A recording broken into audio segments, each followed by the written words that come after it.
Hello everyone, আসসালামু আলাইকুম। চলেন দেখি সোনিয়া কি করে। ওরা তো সকালবেলা বকা দিছি, দেখা যাক এখনো কি করতে আছে। আজকে সকালবেলা ও দেরি করে আসছে, নাস্তা বানায় নাই। আমি নাস্তা বানাই খাইছি, রাগ করছি, যার কারণে কাজ বাইচ্ছা নেছে যে কোন কাজটা কইরা আমার মন পাওয়া যায় ভালোভাবেই বোঝা হয়ে গেছে আমার। সোনিয়া কি করো?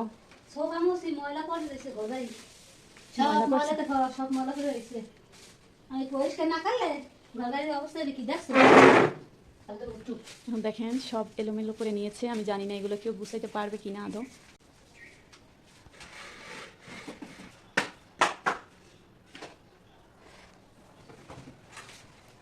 এগুলো কি এই যে উড়াইছো আবার সব ঠিক মতো লাগাইতে পারবি? হ্যাঁ, লাগাইতে পারলে ভালো, আর না পারলে আমার ডাকবিস, ঠিক আছে? রান্নার জোগাড় করতে হবে কিন্তু আবার দেখা যাক ও ফিটিং করতে পারে কি না। পরীক্ষা চলতেছে ওর। ওই সাইডে দাঁড়াইয়া তার মেয়ে দেখতেছে তার আম্মু কীভাবে কাজ করতেছে। এতবার বললাম মেয়েটারে মাদ্রাসায় দে, মাদ্রাসায় দে, মেয়েটারে মাদ্রাসায় দেয় না, সাথে সাথে নিয়ে গড়ে মেয়েটারেও নষ্ট করে ফেলাইবে, ওর মতো বকালম বানাইবে মেয়েটারেও।